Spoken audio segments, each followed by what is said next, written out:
Baik, mungkin insya Allah 30 menit kurang, tapi saya usahakan mungkin bisa selesai ya materinya. Karena ini sebenarnya ada kaitannya dengan materi yang disampaikan tadi oleh Bapak Archie Maulid tadi. Ya.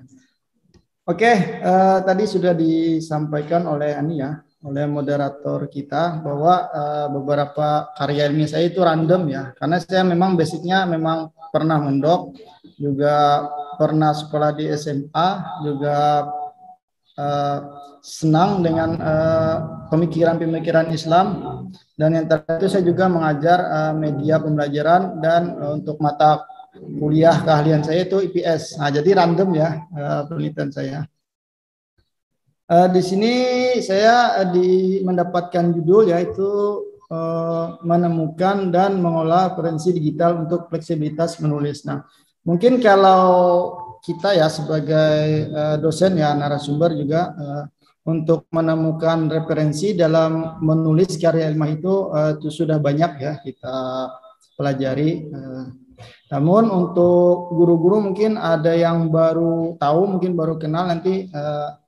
Di sini saya sudah menyajikan ada sekitar 11 ya tempat untuk bagaimana kita mencari referensi digital. Nah, tentunya referensi digital ini bisa kita gunakan untuk membuat best practice atau PTK.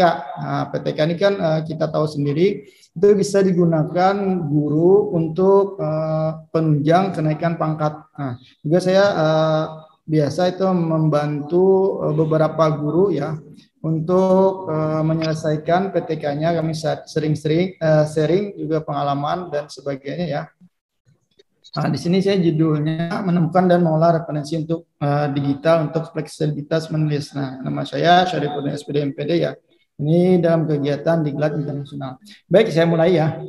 Nah, yang pertama itu kita ketahui sendiri ya di sekarang zaman era digital ya, di mana dunia itu semakin kecil ya, semakin sempit. Kenapa? Karena kita dengan mengklik kita sudah tahu informasinya. Kalau dulu kita kalau ingin mengetahui piramid ya, kita harus pergi ke Mesir. Kalau sekarang untuk mengetahui piramid kita cuma bisa punya handphone, kita browsing, kita ketik aja piramid, atau bahkan kita untuk mengetahui Sphinx ya, patung Sphinx yang kepalanya burung ya, yang badannya singa, itu tinggal diklik. Nah, kita kan tahu apa itu Sphinx.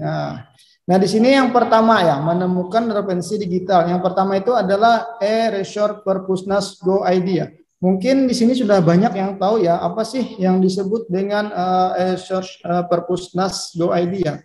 Nah, kalau zaman dulu kita diwajibkan ya untuk waktu mahasiswa dulu diwajibkan untuk menjadi anggota Perpusnas dengan mendaftar secara online ya. Jadi situs ini itu situs web Perpustakaan Nasional Republik Indonesia ya, atau disingkat dengan PNRI ya.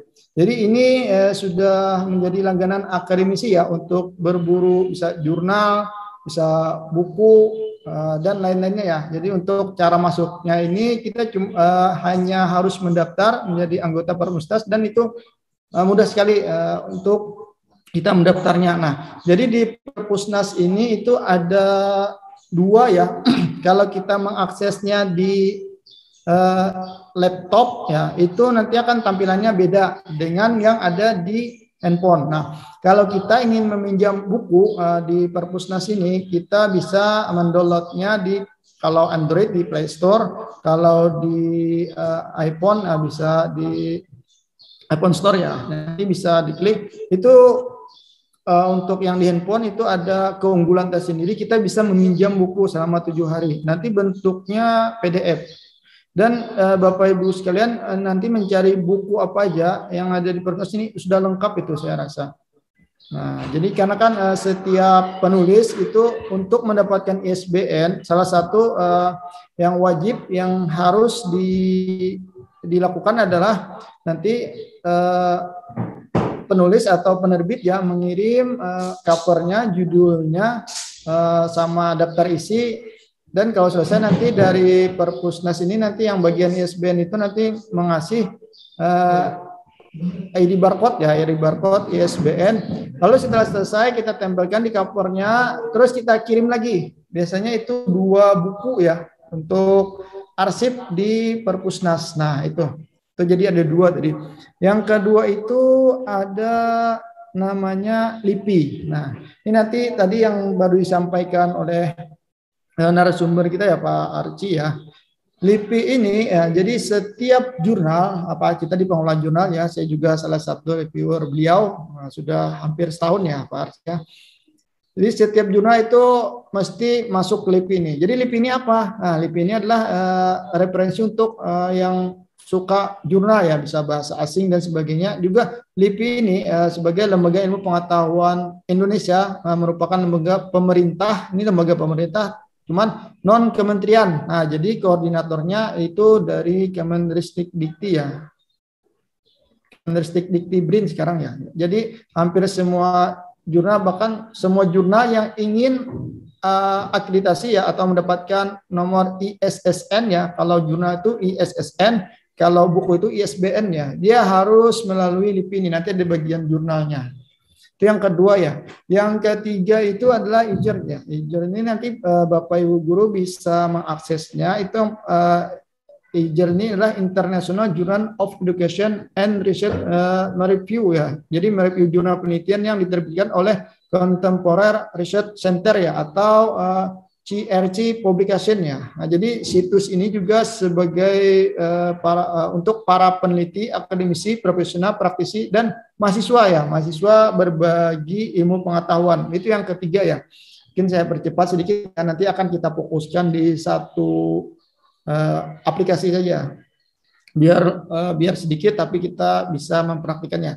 Yang keempat itu DOAJ ya. Jadi DOAJ ini kepanjangan dari Dictionary of Open Access Journal ya, atau DOAJ. Nah, untuk jurnal itu kalau ada yang citasinya DOAJ itu keren jurnalnya. Nah, ini mungkin Pak Arki itu lebih tahu nanti.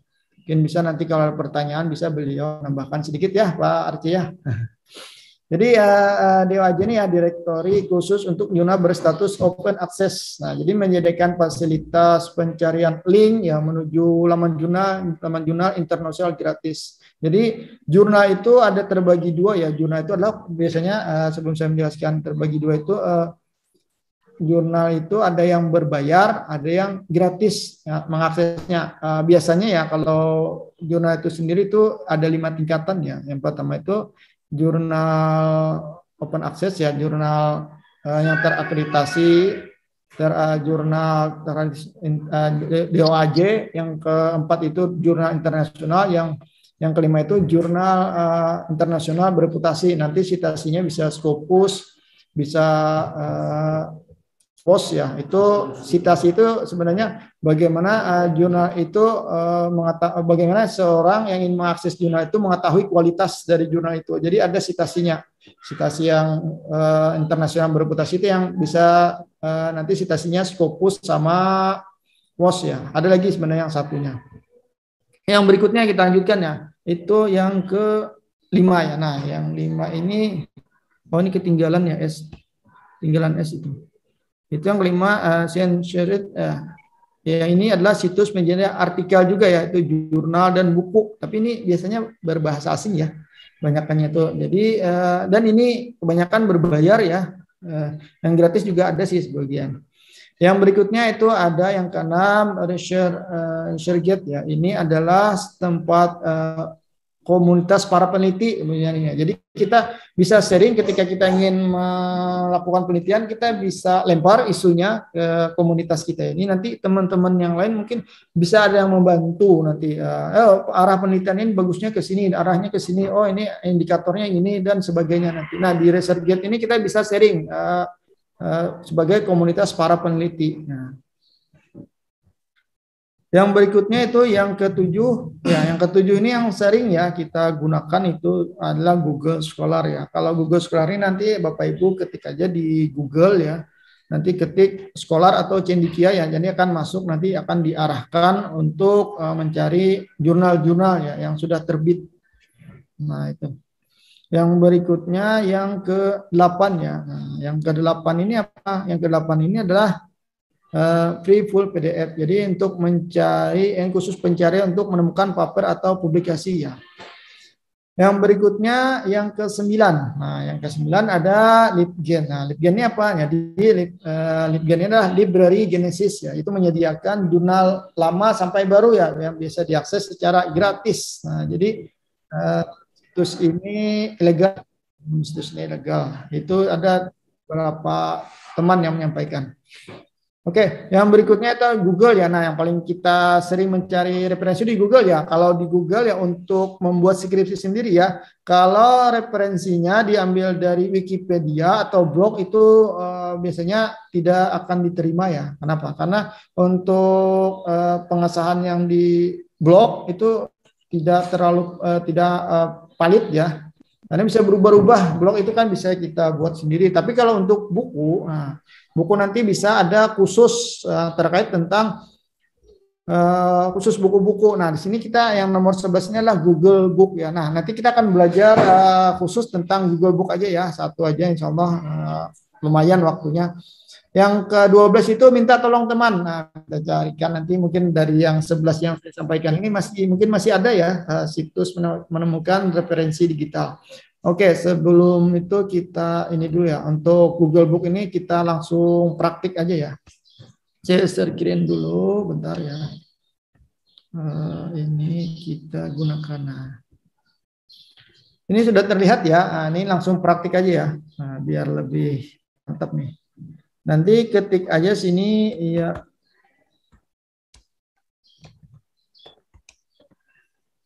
Google Book ya. Nah, nanti ketik sini. Nanti akan muncul seperti ini. Nah, Google Book buka aja langsung namanya. Nah, bila lancar ya sinyalnya. Google Book. Nah, di sini sudah muncul. Sini tadi kan belum ada ini ya tulisan kecil ini book. Tadi masih Google biasa. Kalau sudah ada ini berarti kita sudah bisa mengakses buku. Jadi ketika Bapak Ibu guru mengakses ya itu yang muncul itu nanti semuanya terkait tentang buku. Contohnya, misalnya kita mau mencari kata pedagogi, kita ketik aja. Oh, belum.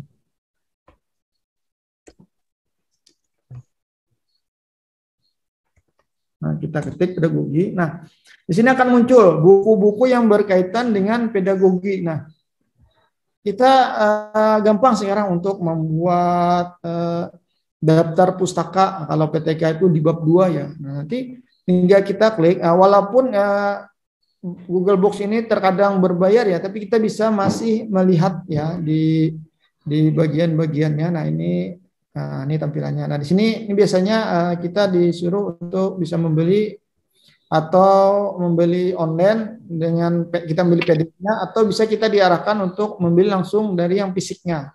Biasanya seperti itu ya. Nah, di sini ada tahunnya, cetakan tahun 2019 ya. Ini bukunya masih tergolong muda ya.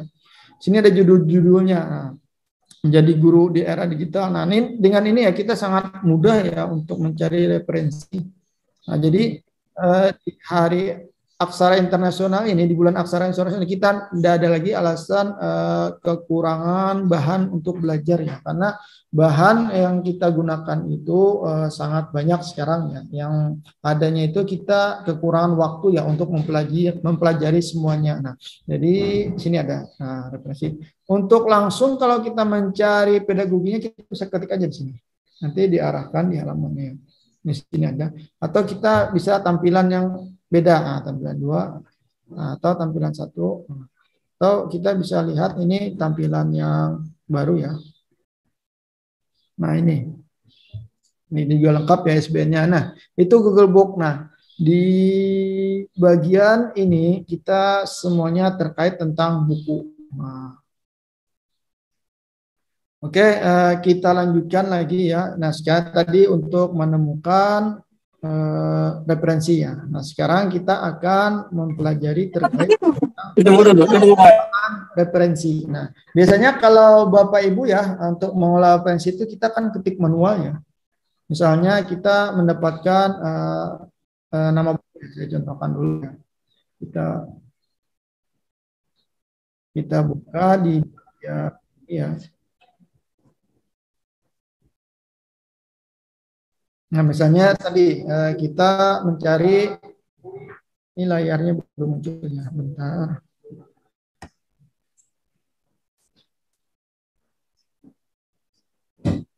Nah, sudah muncul ya. Misalnya di bab 2 ya. Bab 2 itu misalnya teori-teori ya.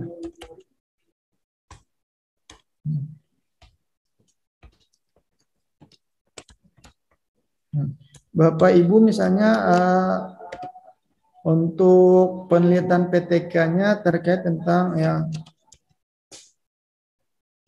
pedagogi ya. Pedagogi. Nah, di sini kita bisa langsung ketik ya pengertian.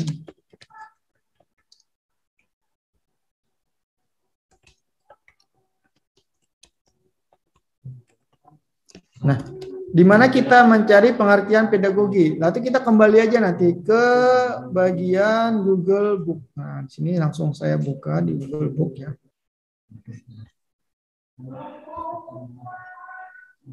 Nah, di sini kita mungkin cari ya, apa itu pengertian pedagogi, kita cari di sini ya. Nah, di sini ada spirit pedagogi kan di sini nggak ada pengertian khususnya, kita cari di buku yang lain mungkin ada ya. Kita coba cari. Nah, di sini konsep dasar pedagogi. Nah, kita ketik, mungkin sini tambah ya.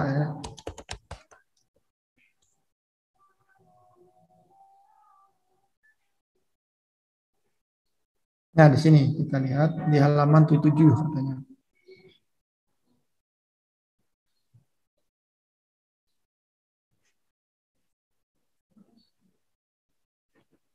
Ini nanti kita bisa kita contoh aja ya.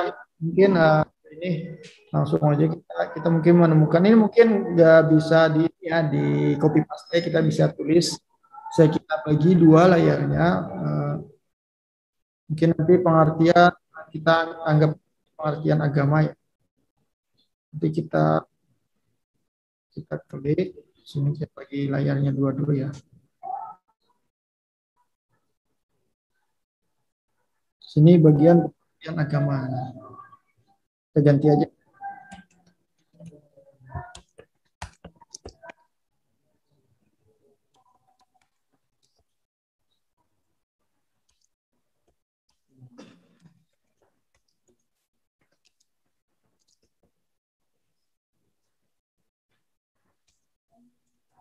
Saya akan ganti dulu layarnya. Kan kita sambil lihat, nah Bapak Ibu nih bisa melihat langsung di bagian, nah layarnya pengertian.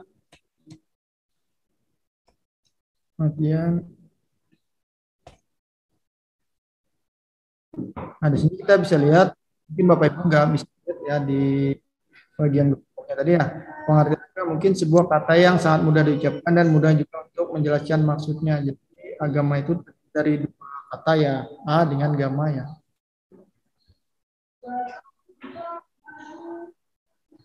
Ini mungkin ada dua. Jadi pengertiannya adalah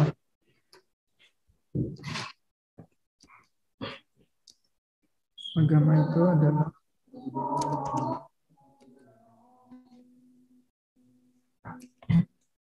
nah ini pengertian menurut bahasa Indonesia. Nah, sekarang kita memasukkan referensi tadi. Nah, referensi ini biasanya kita ketik manual ya. Kalau misalnya kita lewat aja sini referensi ya. Biasanya kan kita ketik manual bahwa ini nama penulisnya siapa. Nah, saya kembalikan lagi ke Google ini ya, Google Book.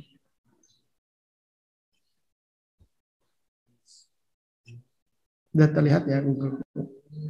Nah, biasanya kita untuk melihat penulisnya ini, kita kan ketik manual ya.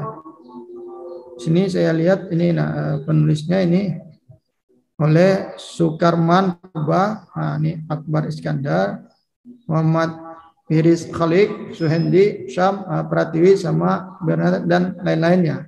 Nah, di sini kita bisa lihat ya ini pengarangnya. Nah, biasanya kita copy ininya kan, lalu masuk ke bagian tulisan kita tadi, tulis namanya sini.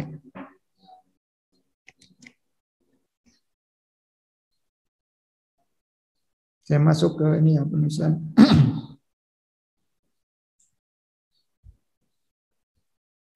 Nah, terlihat ya. Nah, biasanya kita untuk nggak bisa ya.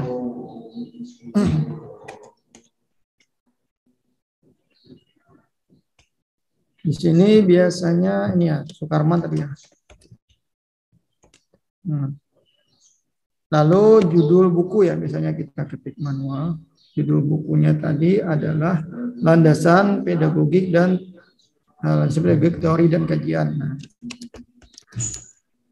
dan pedagogik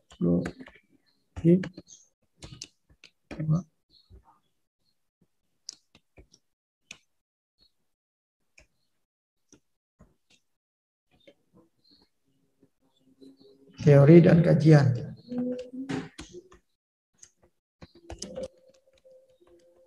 Nah, biasanya kita manual kita ini ya, kita buat garis miring untuk penulisan ini ya. Di sini ada. Nah, setelah judul biasanya apa? Setelah judul baru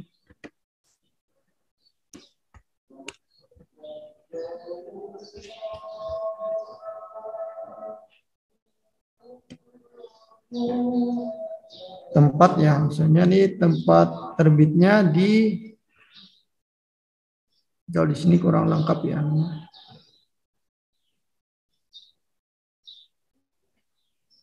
Kita mungkin bisa kita ini ya kasih contohnya Jakarta misalnya.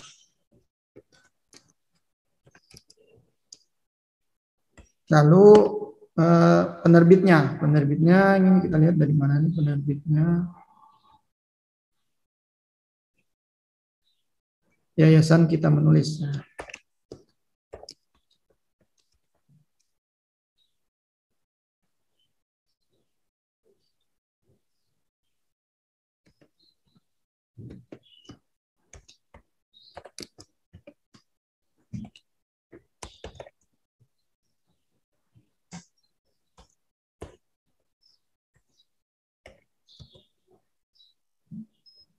Nah, biasanya kan kita begitu ya mengambil referensinya. Di sini biasanya ada kutipan. Nah, nanti kalau kita menggunakan referensi ya, itu akan lebih dibantu. Ketika kita ingin referensi satu, kita tinggal buat aja dulu di aplikasi peluang referensi. Nah, kita lanjutkan lagi materinya ya. Tadi ada EndNote-nya. Mungkin EndNote ini kita tidak akan belajar sama menilai, kita akan fokus nanti ke Zotero. Jadi apa sih pengertian EndNote itu? Nah, ini EndNote itu adalah ini ya salah satu aplikasi ya untuk pengelolaan referensi atau mengimport referensi. EndNote ini biasanya Bapak Ibu sekalian berbayar dia. Biasanya itu setiap aplikasi tentu saja ada kelebihan dan kekurangannya. Jadi salah satu keuntungan atau kelebihan EndNote-nya adalah yaitu terdapat berbagai macam gaya kutipannya. Jadi citasinya yang dapat Anda gunakan untuk setiap jurnal. Jadi biasanya jurnal itu dia ada gaya salikung. Untuk penulisan itu ditentukan dari penerbit dari pengelola jurnalnya biasanya itu. Yang berikutnya ini untuk diunduh tuh gampang ya, EndNote ini itu referensi dapat dihubungkan dengan mudah ke dokumen pengolah kata dan mengolah kata ya. Terus menjadi kelebihan keuntungan EndNote juga adalah Anda dapat membuat banyak perpustakaan sekaligus untuk setiap artikel yang Anda tulis. Jadi artikel-artikel yang kita tulis itu bisa tersimpan rapi. Jadi kayak seperti kita membuat perpustakaan digital pribadi. Nah, itu EndNote. Namun selain memiliki kekurangan juga ada memiliki kelebihan juga memiliki kekurangannya. Terus apa saja yang menjadi kekurangan? Nah, ini software EndNote ini tentu saja mahal ya. Itu ini kalau harganya itu sekitar $249,95 ya. Jadi kalau rupiahnya saya sekitar 3.500.000 lebih ya. Ya sekitarannya itu aplikasi pengolahan referensi. Nanti penggunaannya insya Allah kita akan belajar di Zotero aja. Berikutnya nih ini ya ada lagi kekurangan itu butuh waktu untuk terbiasa dengan software dan Anda mungkin harus menginvestasikan waktu mengikuti pelatihannya. Karena saya juga belum pernah menggunakan EndNote ini ya, terus terang, karena ini berbayar. Saya biasa menggunakan untuk menulis buku atau jurnal itu ada menggunakan aplikasi Mendeley atau Zotero.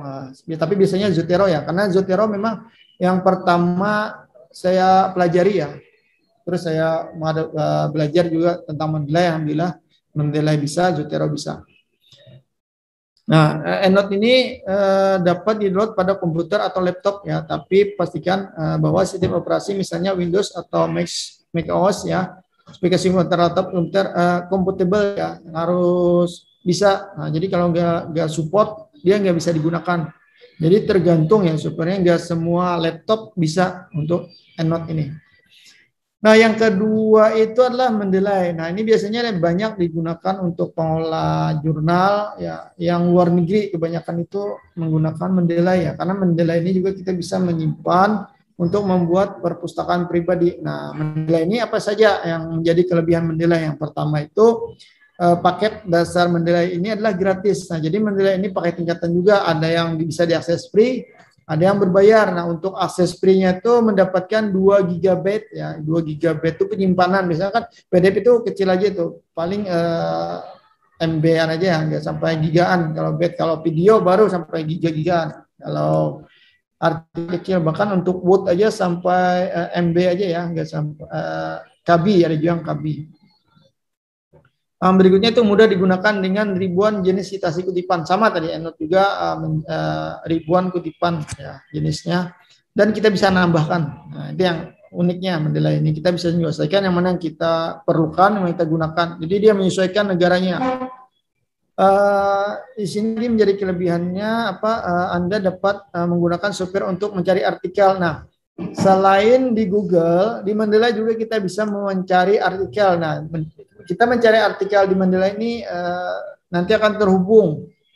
Misalnya kita menulis artikel, kita masukkan Mendeley, nanti orang bisa mengakses. Nah, ini kelebihannya. Nah, nanti kalau di jurnal, apalagi para dosen ya, itu nanti sangat bermanfaat sekali. Kenapa? Bermanfaatnya adalah ketika tulisan kita dikutip orang lain ya, kita mendapatkan poin ya. Kalau bahasa lain itu poin untuk meningkatkan ranking dosen. Jadi dalam bahasa lain kita penelitian kita itu bermanfaat untuk orang lain. Nah, itu salah satunya kelebihan dari Mendeley ini. Terus ada ini dapat dilakukan sinkronisasi perpustakaan. Nah, jadi bisa sinkron perpustakaan antara laptop satu dan yang lainnya, kita bisa sinkron. Yang jelas ya, untuk sinkron ini kita menggunakan akses internet ya. Nah, sehingga dapat bekerja di mana saja kita untuk mendapat Mendeley. Namun ada juga kekurangannya Mendeley ini. Mendeley ini kekurangannya itu hanya artikel open access full text saja yang bisa kita gunakan. Nah, yang dapat diakses dari pencarian literatur ya yang ada di Mendeley. Jadi alternatifnya kita bisa mencari dulu database-nya di luar Mendeley yang full PDF-nya, lalu kita impor ke Mendeley. Makanya yang saya sampaikan tadi, kita bisa membuat perpustakaan pribadi di Mendeley ini. Jadi kita nggak perlu capek-capek lagi. Cuman kapasitasnya untuk yang free itu 2 GB aja. Yang berikutnya kekurangan tadi itu kapasitasnya 2 GB. Nah, yang sekarang yang terakhir itu Zotero. Nah, ini kalau di kampus kami itu yang diterapkan adalah Zotero. Apa sih yang menjadi kelebihan dari Zotero itu? Yang Zotero itu menjadi kelebihan itu mampu mencari dengan ID SBN. Nah, nanti kita praktik ya. Yang pertama itu. Yang kedua itu mengambil data dari berbagai jurnal online. Nah, jadi langsung juga nanti kutip.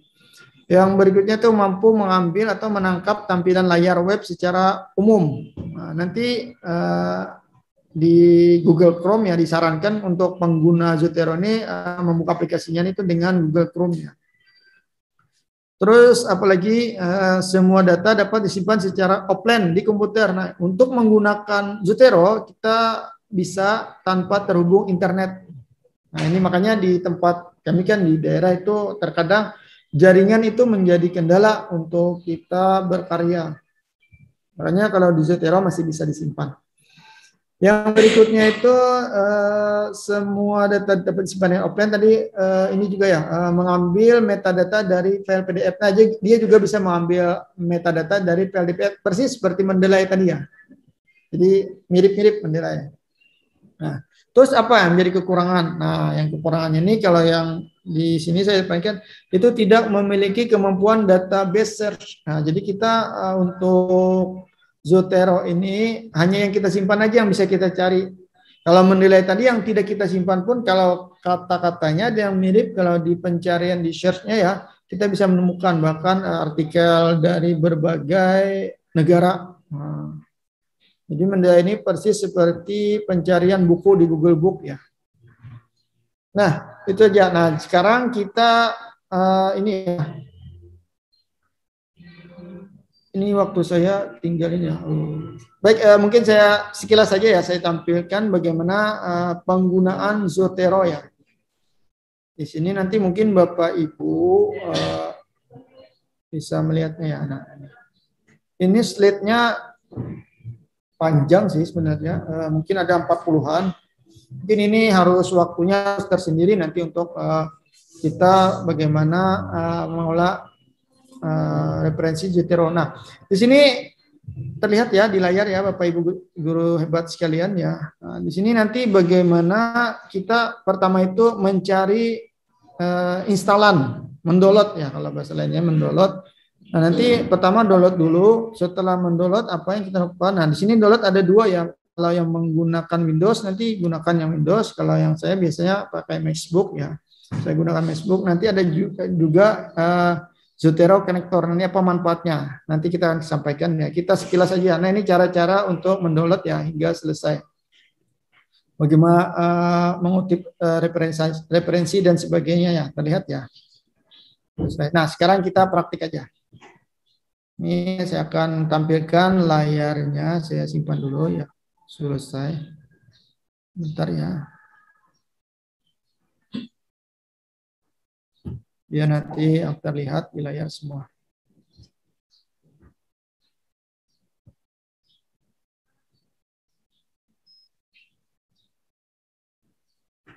Bentar ya Bapak Ibu guru hebat.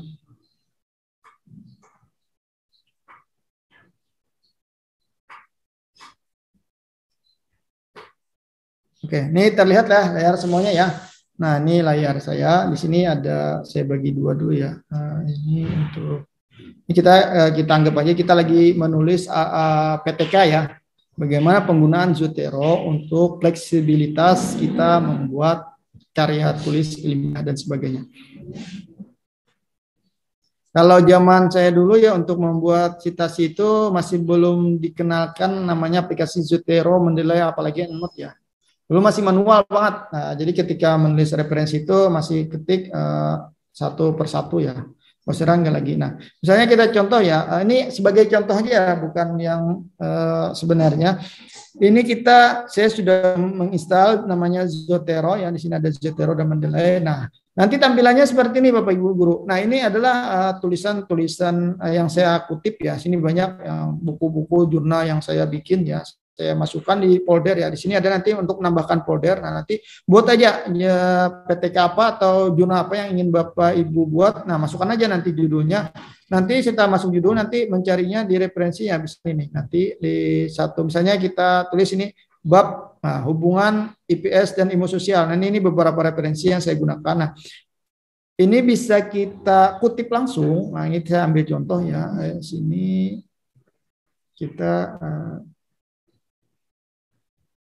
saya geser dulu.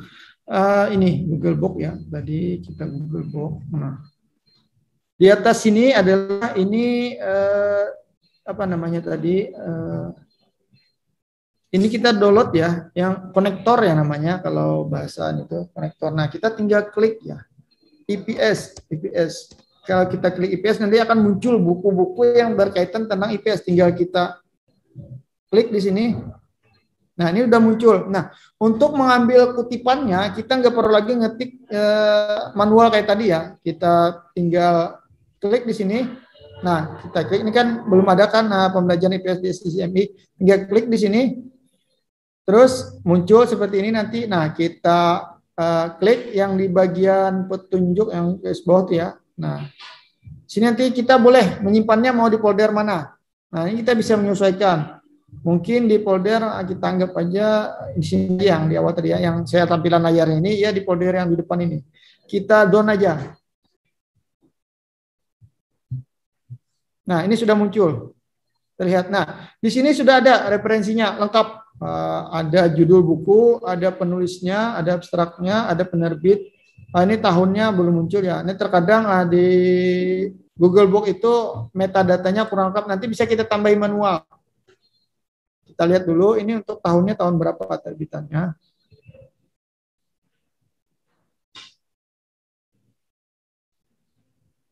Tahun 2016 ya. Kita tambahkan aja di sini tahun 2016. Nah,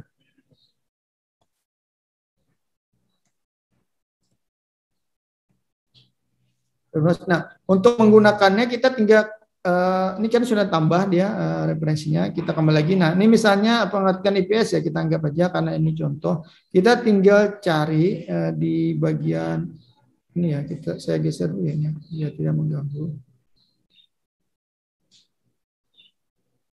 Nah, di sini ada nanti Bapak Ibu pilih tampilan nanti ketika menginstal yang download nanti akan muncul ya di bagian barnya itu Zotero. Nah, klik aja Zotero, saya geser lagi. Di sini ada namanya citasin ya. Nah, kita tinggal klik.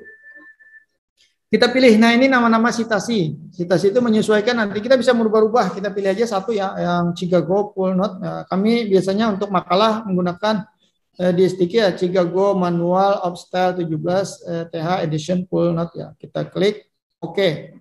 Nah, nanti kita pilih apa tadi yang menjadi citasi kita yang adalah pembelajaran ya. Pembelajaran